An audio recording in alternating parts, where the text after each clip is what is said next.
날마다 사랑하며 살아가시길 축복합니다. 옆에 분에게 사랑합니다. 한번 손도 꽉 잡아주시면서 사랑합니다. 여러분 잘 오셨습니다. 잘 오셨고요. 하나님의 큰 은혜와 사랑이 넘칠 줄 믿습니다. 자, 예수님은 참 포도나무이십니다. 우리는 가지입니다. 그래서 내가 가지가 되겠다고 해서 내가 결정한 것이 아니라, 내가 선택한 것이 아니라 하나님이 우리를 택하신 줄 믿습니다. 우리를 택하셔서 참 포도나무에 붙어있는 그런 가지로 또 열매를 맺게 하십니다. 열매를 맺지 못하고 땅에 축 늘어져 있을 때 땅에서 들어 올려주시고 우리를 열매 맺게 하시는 주님이신 줄 믿습니다. 우리가 또 열매를 맺을 때 가지치기 하셔서 더 많은 풍성한 열매를 맺게 하시는 주님이신 줄 믿습니다. 우리가 지난주에 함께 말씀을 나눴고요. 또 이와 유사한 이방인의 구원의 관점에서 유사한 그런 비유가 로마서에 나오고 있습니다. 우리 한번 찾아서 보도록 하겠습니다. 로마서 11장 17절 18절입니다. 우리 다 같이 모니터를 또 성경 없으신 분 모니터 보시면 됩니다. 함께 읽겠습니다. 시작. 또한 가지 얼마가 꺾이었는데 돌 감람나무인 내가 그들 중에 젖붙임이 되어 참 감람나무도 그러하니라. 뿌리의 진액을 함께 받는 자가 되었은즉 그 가지들을 향하여 자랑하지 말라. 자랑할지라도 내가 뿌리를 보존하는 것이 아니요 뿌리가 너를 보존하는 것이니라. 아멘. 자, 우리가 돌 감람나무였어요. 그 꺾여진 가지였습니다. 그런데 예수 그리스도의 참 감람나무에 우리를 접붙임 하셨습니다. 그리고 아름다운 열매를 맺게 하셨다. 로마서에서 그렇게 말씀하고 있습니다. 네가 뿌리를 보존하는 것이 아니라 뿌리가 너를 보존하는 것이다. 예수 그리스도가 우리를 보존하는 것이다. 그런 말씀입니다. 예수 그리스도의 영양분을 받아서 우리가 살아가는 것입니다. 스스로 자라는 것이 아니라 영양분을 공급받아 사는 그런 가지이다. 그러므로 또 말씀하기를 자랑할 것이 없다. 너희의 구원을 자랑할 것이 없다. 내가 택한 것이 아니라 하나님이 나를 택해 주셨기 때문에 교만하거나 자랑할 이유가 전혀 없다라고 말씀하죠. 우리를 가지 되게 하신 것은 하나님의 전적인 선택이요 은혜인 줄 고백합니다. 꺾여져서 말라 불에 던져질 가지인 우리를 택하셔서 예수 그리스도에게 접붙임 바 되게 하시고 접붙이셔서 아름다운 열매를, 영생의 열매를, 또 이 땅의 열매를 맺게 하셨습니다. 우리를 악한 사단에게 종로로 타던 가지였던 우리를 접붙임하셨습니다. 우리를 죄악에서 들어 건져서 예수 그리스도의 가지가 되게 하셨습니다.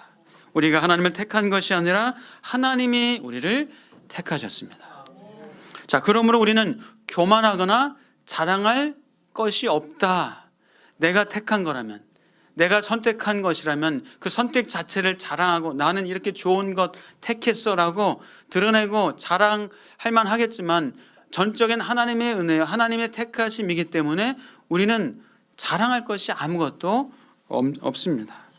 또 하나 중요한 것은 내가 택한 것이 아니기 때문에 하나님의 전적인 선택이요 하나님의 주권이기 때문에 우리의 구원은 결코 흔들리지 않는 줄 믿습니다. 내가 선택한 것이라면 나의 선택이 어느 순간 또 바뀔 수 있고 어느 순간 또 다른 것을 선택할 수 있는 우리는 그런 존재예요.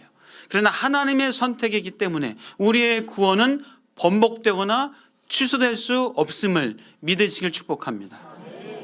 우리를 붙여놓으신 이유는 그리고 열매를 맺게 하고 항상 열매가 있게 하려고 하셨다라고 말씀합니다. 우리가 열매를 맺지 못할 때 우리를 땅에서 들어 올려서 또한 많은 열매를 맺게 하시고 또 열매를 맺을 때 가지치기를 하셔서 더 많은 풍성한 열매를 맺게 하시는 그 주님, 그 하나님을 믿으시길 축복합니다. 하나님을 바라보시길 축복합니다. 하나님을 늘 마음에 품고 살아가시길 주의 이름으로 축복합니다. 그의 사랑 안에 거하시는, 다시 말해서 그의 말씀 가지고 말씀을 듣고 행하고 순종하는 저와 여러분 되시기를 주의 이름으로 축복합니다.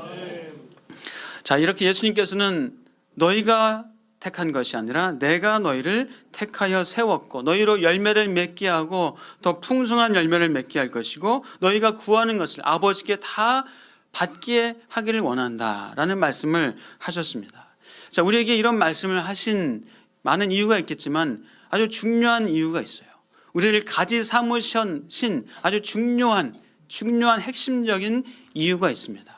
자, 오늘 본문에 나오고 있는데 뭘까요? 네, 우리 한번 찾아보겠습니다. 자, 12절에서 17절. 우리에게 이 말씀을 명하신 이유에 대해서 분명하게 말씀하고 있는데요. 12절에서 17절 한번 읽습니다. 시작.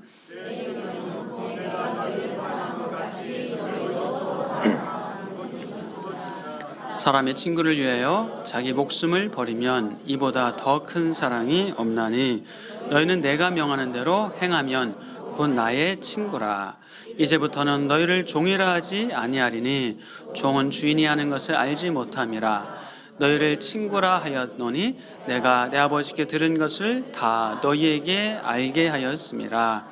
너희가 나를 택한 것이 아니요 내가 너희를 택하여 세웠나니 이는 너희로 가서 열매를 맺게 하고 또 너희 열매가 항상 있게 하여 내 이름으로 아버지께 무엇을 구하든지 다 받게 하려 함이라.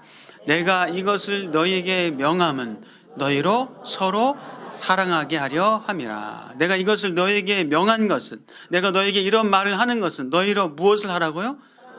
서로 사랑하게 하려고. 서로 사랑하게 하려고 이 말을 하는 것이다. 그럼 사랑하시죠? 옆에 분에게 사랑합니다.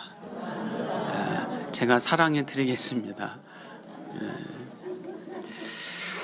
자, 우리를 택하시고 포도나무의 가지로 붙여주시고 열매를 맺게 하신 아주 중요한 이유가 서로 사랑하게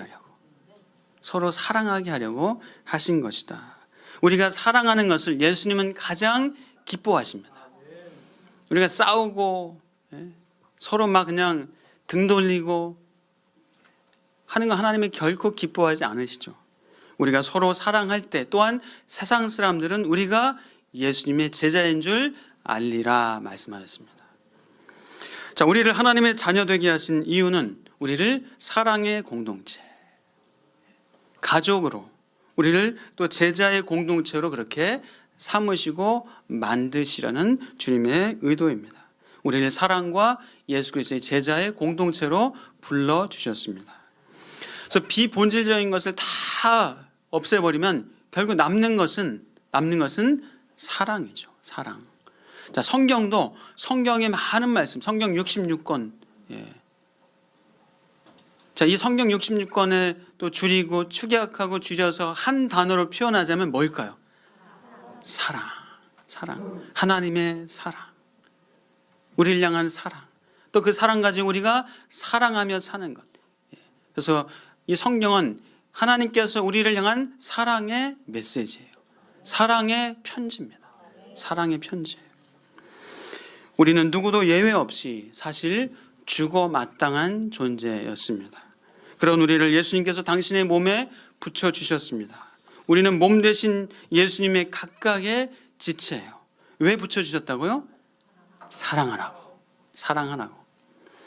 우리가 서로 돕고 배우고 필요한 부분을 채워주면서 사랑하라고 우리를 몸의 각 지체로 불러주셨어요.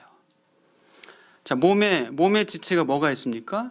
눈, 귀, 코, 입, 손, 발 아주 많이 있죠. 또 몸에 있는데 보이지 않는 이 장기들 너무 많이 있습니다. 자, 그런데 눈 혼자서는 존재할 수 있나요, 없나요? 귀 하나로 존재할 수 있나요, 없나요? 혼자로는 존재할 수 없어요. 필연적으로 서로 도와줄 때 우리 몸이 존재가 되는 거예요. 필연적인 것이에요. 그래서 우리가 사랑을 하면서 사는 것은 필연적입니다. 우리가 서로 돕고 섬기고 사랑하고 사는 것은 이건 필연적이에요. 눈 혼자는 존재할 수 없어요. 귀 혼자서는 살 수 없어요. 입 혼자서는 존재할 수 없습니다. 귀가 있어야 듣습니다.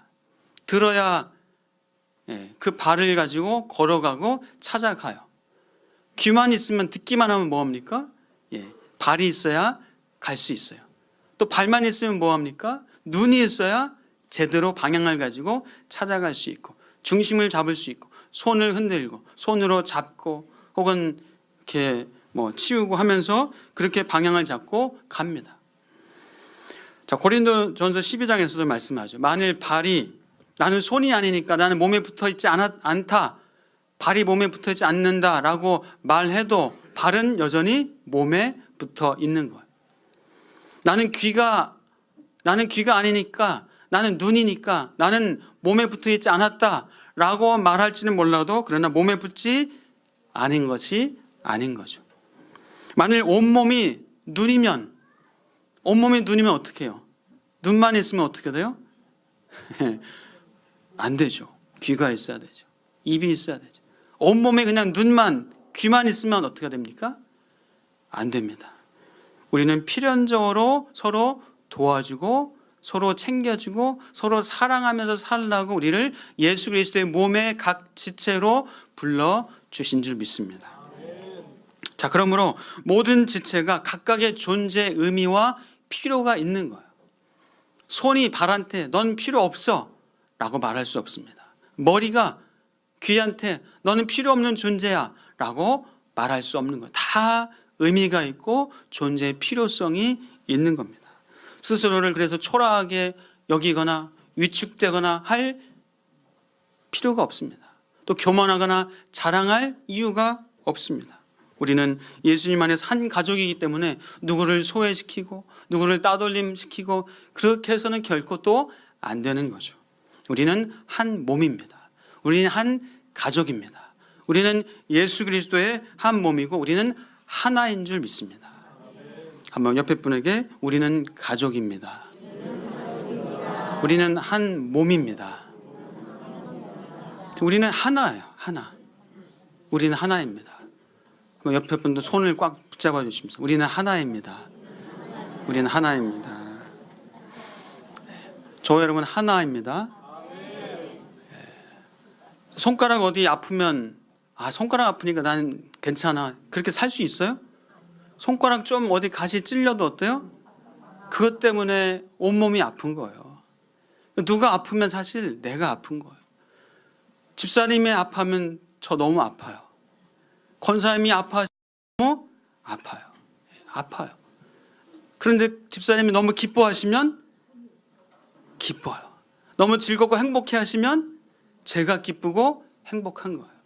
우리는 하나인 줄 믿습니다. 그래서 요즘 이제 교회에서는 가정교회라고 해가지고 예배를 이렇게 전체적으로 모이지만은 또 이 구역 모임을 가족 모임으로 하는 교회들이 있어요.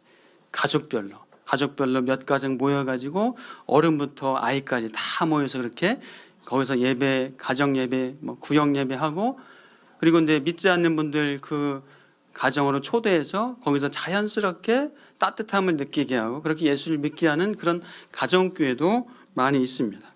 우리는 이제 순모임을 하죠. 남자분들은 남성교회로 모이지만 여자분들은 의무적으로 이 순모임을 하게 합니다. 그래서 순 모여서 거기서 서로 사랑하고 교제하고 기도할 제목 가지고 함께 기도하고 함께 울고 함께 웃고 합니다. 그래서 우리 이 순모임이 또 하나의 가족인데 사실 이 순모임도 또 전체적으로 한 가족이에요. 그래서 우리 순만 알면 안 돼요. 다른 순도 아셔야 되죠.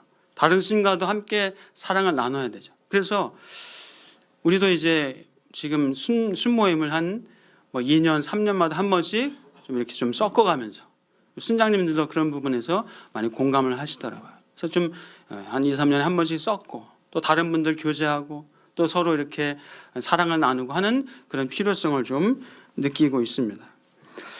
남성교회가 한 가족이고 여성교회 2여성도 3여성도 한 가족이고 청년부가 또 한 가족이고 기관과 부서가 한 가족이고 성가대가 또 한 작은 가족이고 그것이 모여서 또 우리의 한 가족, 대가족이 되는 줄 믿습니다. 자, 사랑하는 여러분, 우리 갈라디아서 말씀처럼 오직 사랑으로 서로 종노릇하라 라는 말씀이 있습니다. 내 이웃을 내 자신과 같이 사랑하라 말씀합니다. 간음하지 말라, 살인하지 말라, 도둑질하지 말라, 탐내지 말라. 사실 이 계명은 사랑할 때 살인이 되나요? 사랑할 때 간음할 수 있나요? 사랑할 때 도둑질할 수 있나요? 사랑이라는 계명 안에 다 포함된 것이에요.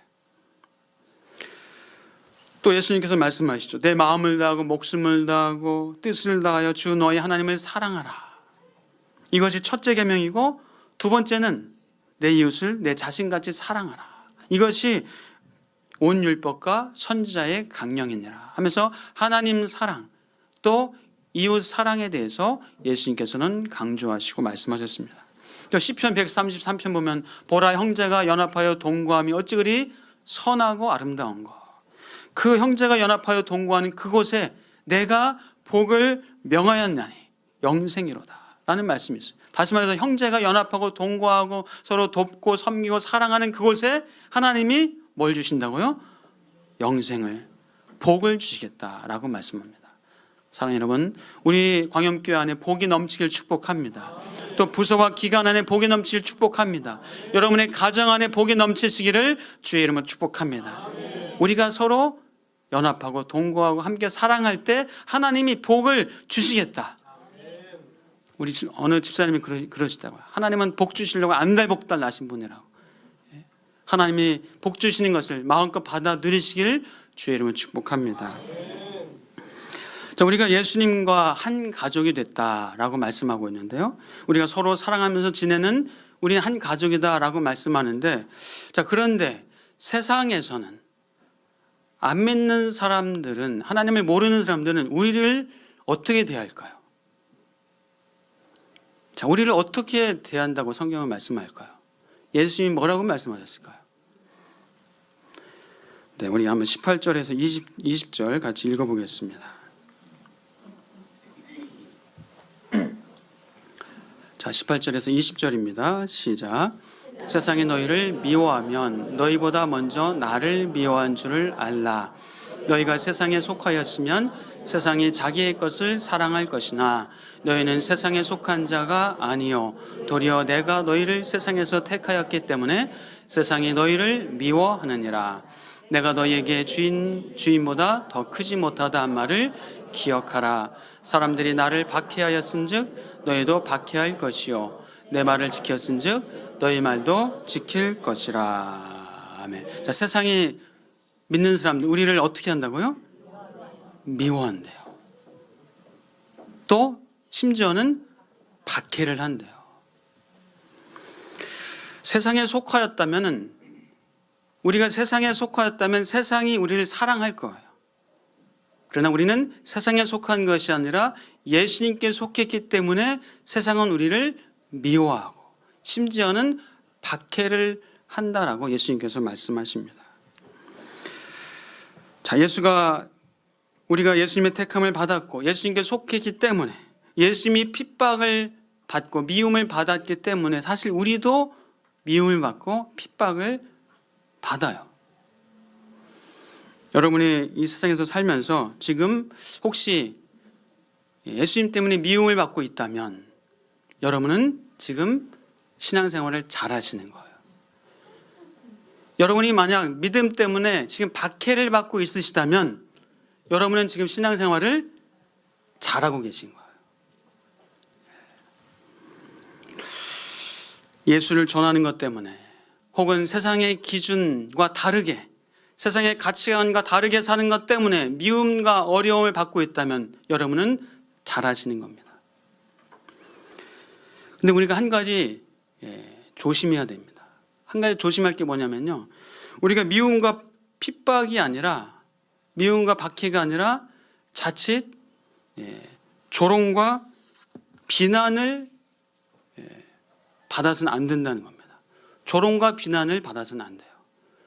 미움과 박해와 조롱과 비난은 다릅니다. 우리의 부도덕, 우리의 게으름, 우리의 불성실 때문에 비난받아서는 안 됩니다. 예수님의 이름을 먹칠하는 거예요. 우리의 타락, 우리의 비윤리성, 우리의 죄 때문에 우리가 조롱을 받아서는 안 됩니다. 작은 예지만 우리도 이 교회가 이제 이 3층 상가 2층에 지금 임대하고 있는데, 임대 같이 이렇게 있는 분들, 그래도 이 건물에 함께 있는 분들을 그래도 좀 섬기기 위해서 그래도 일주일에 한 번 정도는 계단을 청소합니다. 대걸레자를 들고 청소하시는 또 집사님이 계세요.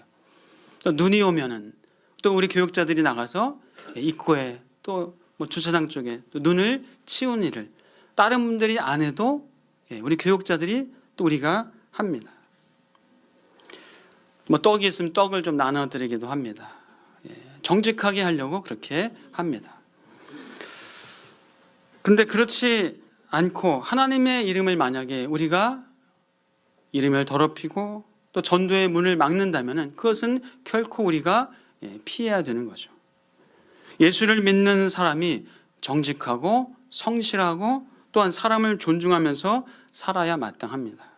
그러나 만약 예수를 말하는 것 때문에, 예수를 전하는 것 때문에 세상에서 핍박을 받는다면 그 핍박을 우리는 달게 받아야 됩니다.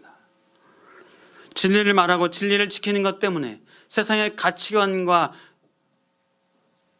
대적해서 반대 정신으로 사는 것 때문에 세상에서 미움을 받는다면 우리는 미움을 받을 수 있어야 합니다.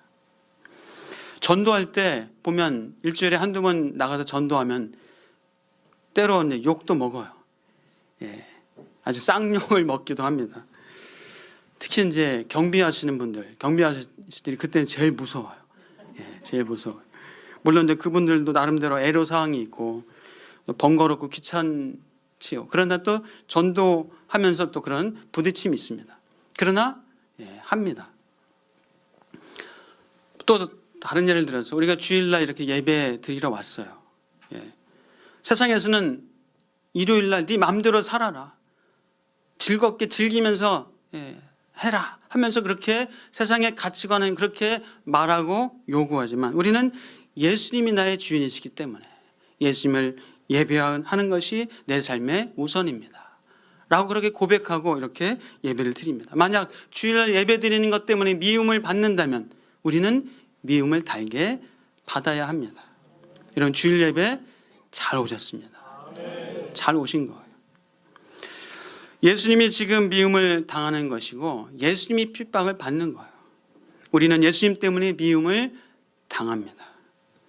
여러분, 우리가 말끔하면 우리를 욕할까요? 우리가 나이스하면, 세상에서 나이스하면, 세상에서 하라는 대로 다 하고 세상에서 이렇게 살아라, 저렇게 해라, 나이스하게 살아라, 우리 나이스하게 하면 세상에서 미워하고 박해할까요? 안 해요. 굳이 그렇게 안 해요.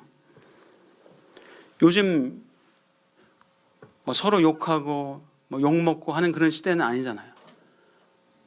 사실 우리는 어느 가정의 한 아빠고 엄마고 할머니고 사장님이고 나름대로 사회에서 그런 그 위치에서 그렇게 살고 있는 사람이에요. 근데 전도한다고 막 욕먹고, 사실 우리가 어디 가서 욕먹겠어요. 우리가 전도한다고 욕먹고 믿음 가지고 사는 것 때문에 또한 미움을 받고. 사랑하는 여러분, 예수님 때문에 혹시 미움받고 욕먹는 것이 있다면 그것은 나에게 하는 것이 아니라 예수님께 한다는 사실을 기억하시길 바랍니다. 나를 거절하는 것이 아니라 예수님을 거절하는 것이에요. 나를 미워하는 것이 아니라, 나를 박해하는 것이 아니라 예수님을 미워하고 박해하는 것임을 여러분 기억하시길 바랍니다. 우리는 그 사람을, 그 영혼을 불쌍히 여기고 긍휼히 여기는 마음을 가지고 그렇게 대해주고 기도해야 될 줄 압니다. 같이 싸우고 화난다고 같이 막 그냥 쌍욕을 하면서 그렇게 해서는 우리 그리스도인의 모습은 아니죠. 우리는 전했습니다. 성경 보니까, 오늘 말씀 보니까 저희들은 핑계할 수 없다라고 분명히 말씀하고 있습니다. 사랑하는 여러분, 축복합니다. 세상에 때로는 미움과 박해가 있을지라도 우리 예수님의 마음을 가지고 예수님의 말씀을 가지고 살아가시는 은혜가 있기를 축복합니다. 진리를 가지고 살아갈 때 진리 때문에 받는 어려움이 있을지라도 우리는 마땅히 당연히 받는 것으로 여기시길 주의 이름으로 축복합니다. 오늘 그래서 말씀에서 그렇게 얘기합니다. 우리는 그런 미움과 핍박 가운데 있을지라도 우리는 무엇을 할지를 예수님께서 말씀해 주고 있습니다. 자, 26절과 27절입니다. 자, 26절, 27절 같이 읽겠습니다. 시작.